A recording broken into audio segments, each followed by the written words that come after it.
Welcome to Grief in the Room. In this podcast, we do a deep dive into all things grief, so that when those themes of grief and loss show up in your client's story, you're prepared with the insight, tools, and most importantly, confidence to give them the kind of support they need.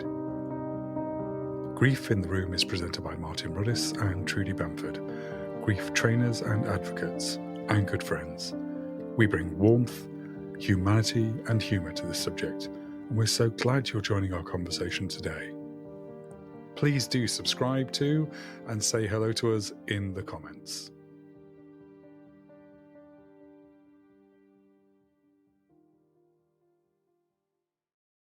What are we going to talk about today? I don't know. What are we going to talk about today? Okay, we're going to talk about moral injury. Moral injury. Now, so to give you some context, listeners, dear listeners, thank you for tuning in again and bearing with us. I first heard the term moral injury used with a group of blue light trainees that I was training, and they were talking about, and obviously, he says, when I'm delivering grief knowledge and skills with the blue light services, one of the first things that people say to me is, well, they've obviously got the skills. Yeah, they've got a lot of skills and they experience a lot of trauma. They're under a lot of pressure, far more than the average occupation. So I'm always very mindful that when I approach a learning experience with them, I'm going to learn as much from them as they're going to learn from me.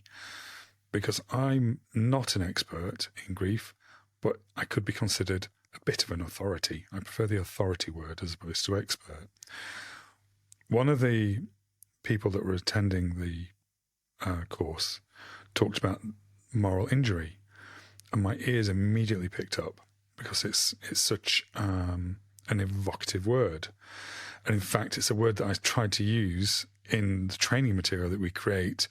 And Trudy, you push back.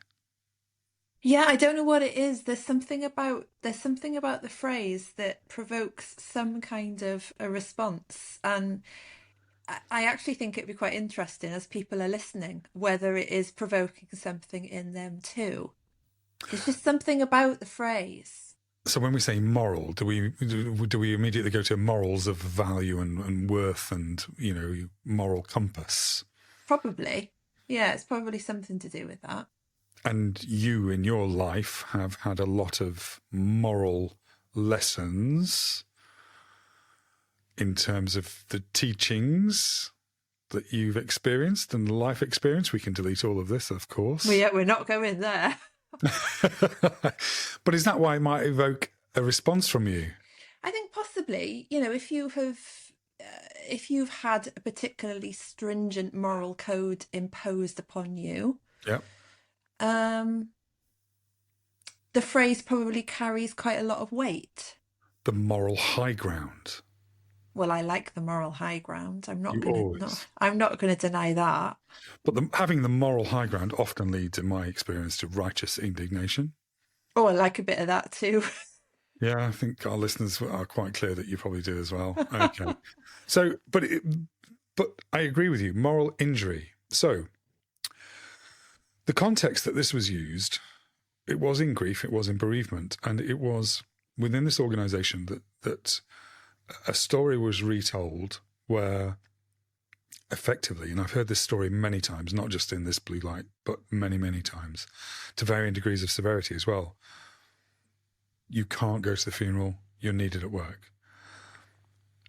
You can't take the day off that they died because we had so much planned. And they're the contexts that I heard that, could cause a moral injury. So what is a moral injury?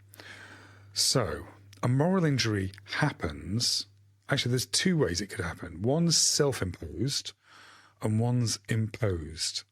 And I think we're going to break this podcast structure up to the self-imposed and imposed perspective. So a moral injury happens when someone experiences, witnesses, or fails to prevent something that goes against their deep moral beliefs. So we're talking here about our value systems, basically.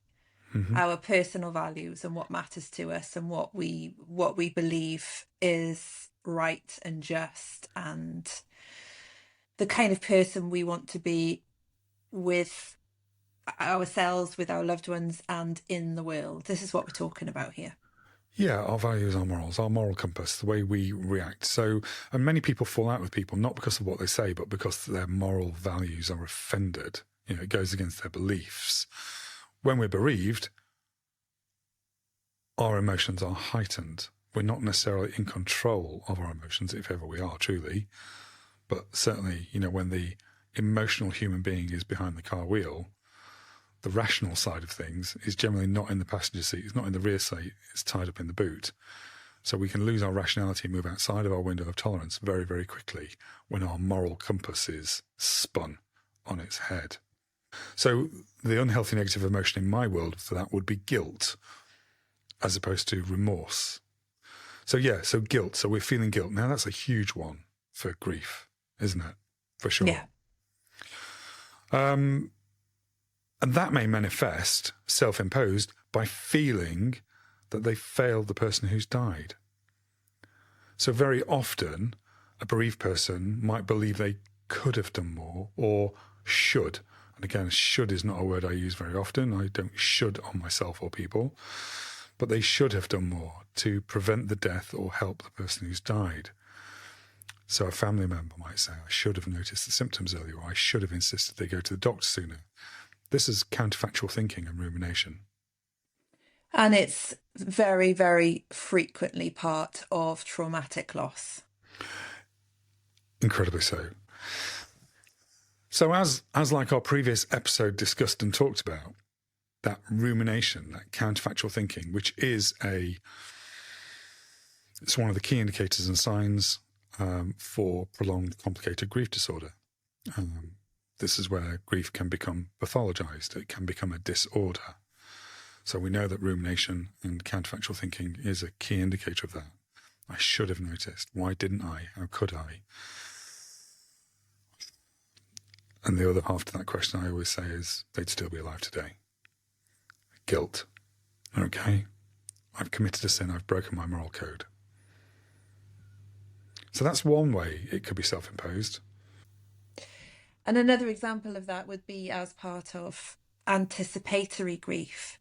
When somebody, and we've looked at that in a previous episode, haven't we? When somebody is dealing with the impact of the person that they love dying, and they are having to perhaps care for them, they're going through this grueling, awful process, there will inevitably, of course, as part of their grief, there's going to be a sense of relief. Of course there is. But then that can very quickly turn into berating yourself and feeling guilty again, or feeling shame, even worse than guilt.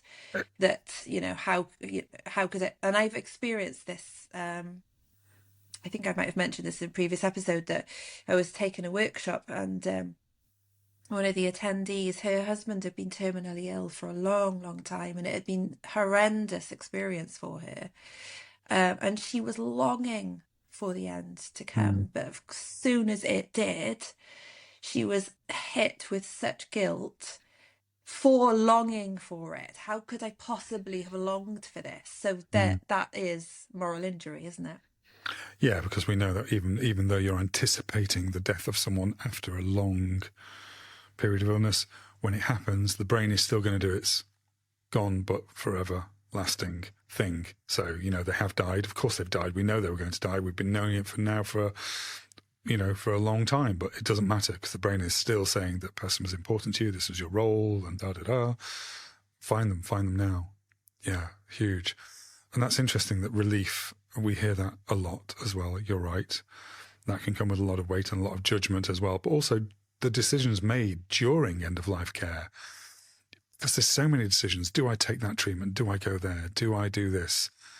The ultimate one, that guilt that we heard Ben Pearson talk about when he made the decision to tell his dad that, look, she's died, because he had so much insight because of his police background. He knew that the hospital were just keeping his mum alive, but Dad hadn't connected those dots. So Ben talked to his dad and said, we need to, end Mum's life. And that was a huge decision. And he was the one that nodded to the doctor. He was the one, and then it was turned off. And that decision played a major role in triggering Ben's trauma and stress reaction a few short weeks later, when, in his words, he broke, he snapped, and had to retire due to PTSD. So so it's the decisions leading up to, especially of that end of life care, and also the relief. So many loaded heavy emotions here. And again, shame. Yeah, it's an unhealthy negative emotion. It serves no one well at all.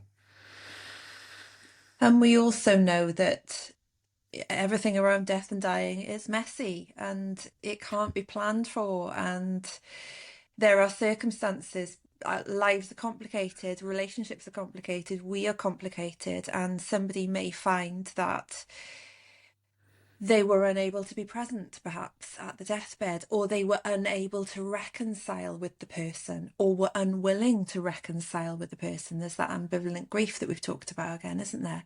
But then after the death, that can then be something to really beat themselves up about. I should have.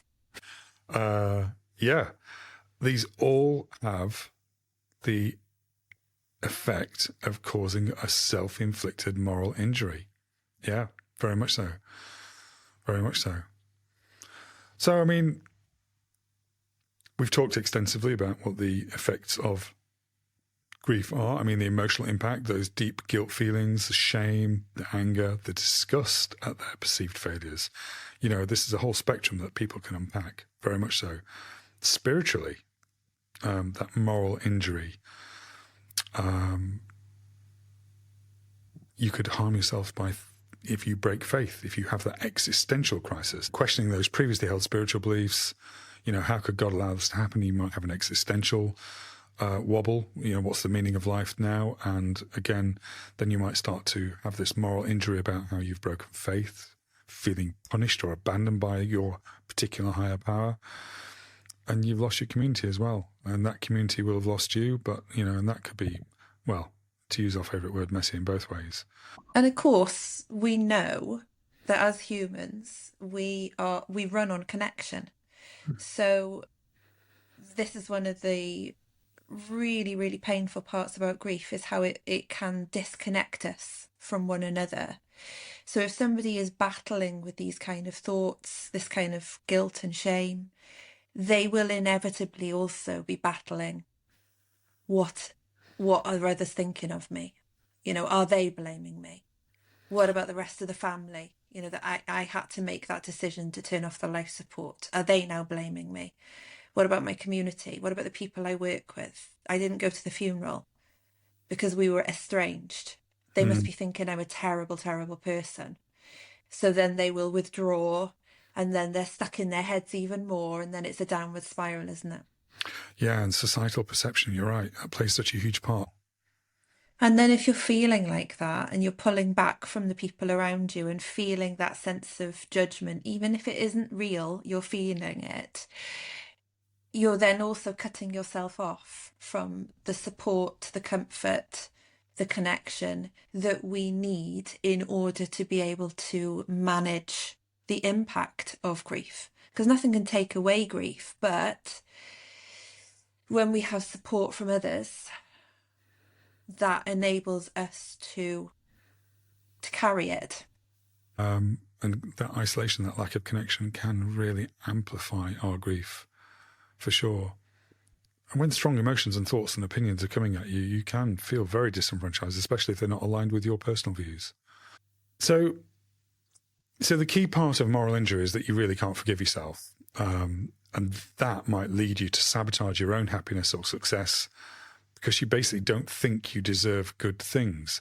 And that's different from PTSD, although they do often overlap, because moral injury specifically centers on this violation of your moral code rather than simply fear-based trauma responses.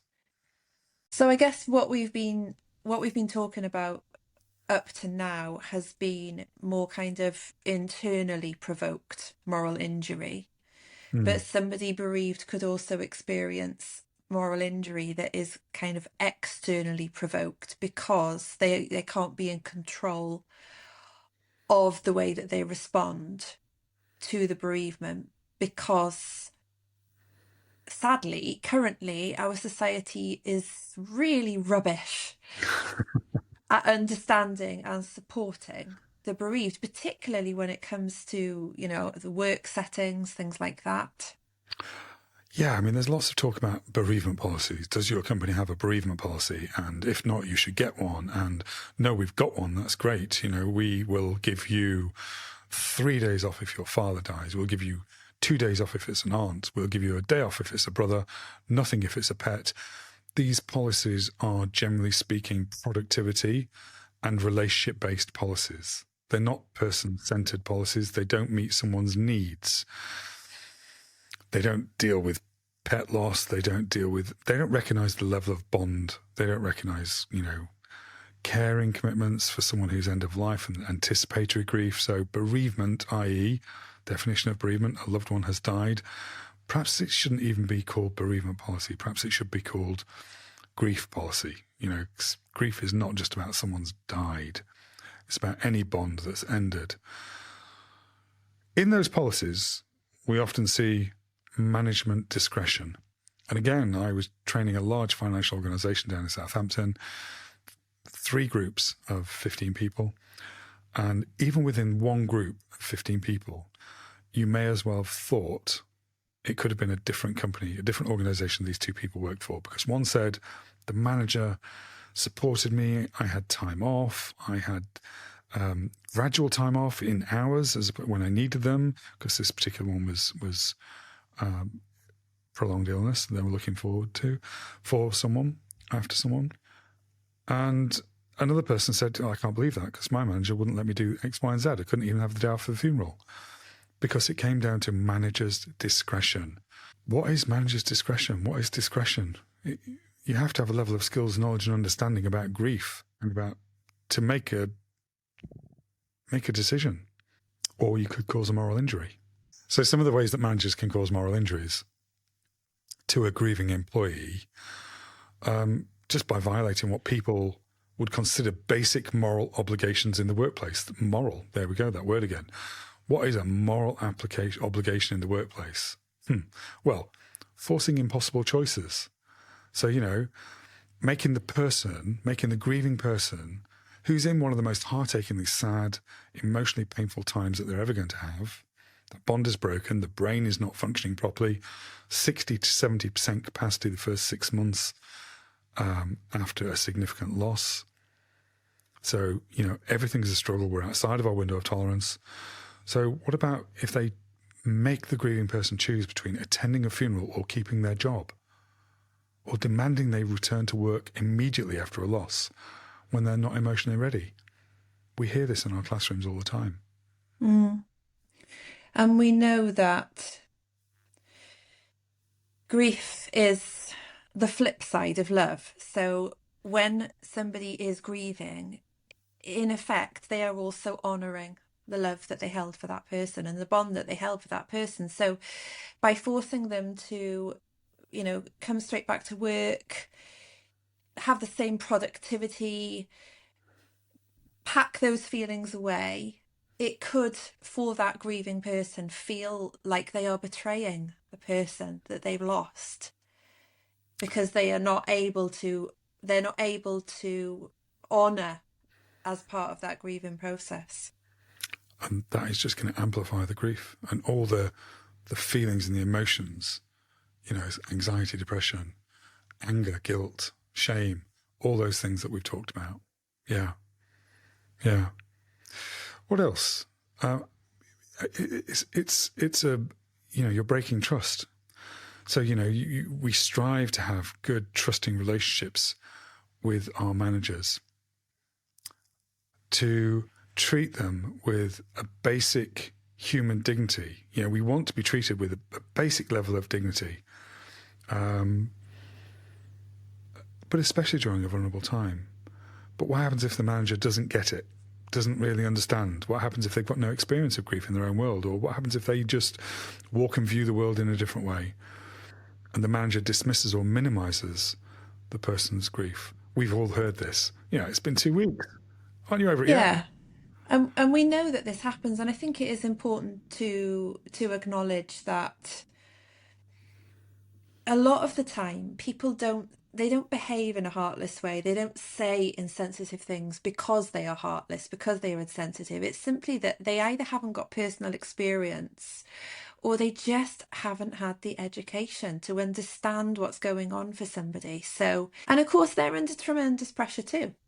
Of course, and particularly if, for example, I can imagine a call centre, or even let's go there. What happens if it's a 999 call centre or NHS 111 call centre? Those calls are not going to stop coming in. And when people aren't there and they've got staffing level challenges and things like that, it's huge. There's a lot of weight and responsibility on making sure that you've got people answering those calls. So I get it, but there is a moral expectation that human suffering deserves compassion. But some people may just display callous indifference, where a manager doesn't show any empathy or acknowledgement because he's constantly looking at productivity. He's climbing that ladder. His values aren't the same as my values. Deadlines have to be met. Calls need to be answered. And that's going to cause a moral injury. Which is completely counterproductive anyway, because you want the most out of your staff. You want to have a good climate in your company, in your organisation. People need to be treated as humans. People need to be treated as humans with the right to struggle and to feel emotion and to not have to fake how they're feeling in order to be accepted. Yeah. I mean, if as Simon Sinek says all the time, unless you create this psychologically safe environment, people will just get through their workday lying, hiding and faking. And that is not going to help. You're absolutely right. It's not sustainable. Lying, hiding and faking just promotes absenteeism or presenteeism, even worse, especially even worse if they're operating dangerous machinery or they have huge responsibility, like people do in the blue light services, for example. So we have to look after our people, 100%. 100%. And then another way a manager may impose a moral victory. Another way a manager may impose a moral injury is, not being very accommodating. And this may be in anticipatory grief. So one person that I've worked with very close to my heart, who looked after her sister, diagnosed with a very rare cancer, and her police force, actually, as it was, looked after her tremendously well. They allowed her time off to meet the needs because she became the primary carer for her sister before she died at a very young age. Can you imagine if that was denied? No, you can't have time off. You get 3 days off, and they're not even died yet. These are not choices that somebody should be having to make. No. And these are insights that managers should have. Absolutely. Yeah. The moral injury is basically occurring because, the employee may feel forced to hide their grief. That will amplify the problems that they're experiencing, the emotions. They may have to pretend they're functioning normally when they're suffering, and that violates their authenticity. They can't, it's really hard. They may see others get neglected the same way, and that will affect their sense of justice. Okay? And what happens if they can't attend and look after family and pick up those responsibilities, attend funerals or meet family needs? Then that's violating their family obligations. So, I mean, it's just absolutely huge. What makes this really particularly injurious is that there's a power imbalance, especially in today's, a lot of people live paycheck to paycheck. We can't just afford to throw our jobs away. We can't afford to just be sacked and dismissed out of hand. So what makes this particularly injurious, when it's a manager and when it's an imposed moral injury, is that there's a power imbalance. The manager literally does have authority over the employee's livelihood. And they may be having all these wobbles at the time anyway. How am I going to be able to cope? How am I going to be able to financially survive? How am I going to be able to, all these things come in when we're grieving anyway. So, yeah, and then they're forced into compromising their own values and moral beliefs about how to grieve properly and honour their loss in order to maintain simple financial security, which, don't get me wrong, is important. So, that's my take on moral injury. I do love the term, and the more I understand it and the more I talk about it, the more I can relate to it, and sadly, the more I think people will be able to relate to it as well. And this is going to be perhaps a more subtle one for, the listeners of our podcast are people who are supporting the bereaved. So this is going to be perhaps something you might not have considered. It might not be something that jumps out at you straight away. We talked in the first half, didn't we, about this kind of internally imposed moral injury. That may well prevent somebody from reaching out for bereavement support, for grief support, because they don't deserve support. They don't deserve to feel better. They deserve to feel awful. And Trudy, how many times, how many sessions do we have to get down the line before they, really unpack the guilt and the shame and you need to form that strong working alliance. And if somebody has had that sense of trust broken, that sense of humanity broken because they've had that kind of externally imposed moral injury that we just talked about, in a place where perhaps they have invested huge amounts of time and energy, they've made sacrifices, and then at the time they needed support and understanding the most, it was not there. Again, this disconnects us from one another.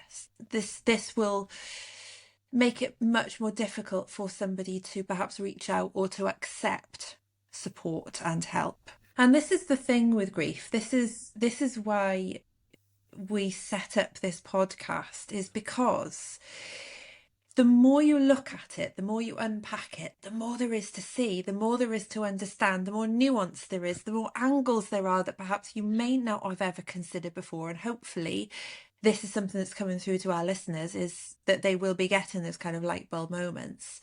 But the more that we've investigated, the more that we've learned, the more desperate need we have seen to come up with some kind of a solution that has a wider reach, that can address this kind of lack of grief understanding that is so widespread in our society, that means that when somebody does suffer grief, it is more than likely that they will be seriously impacted.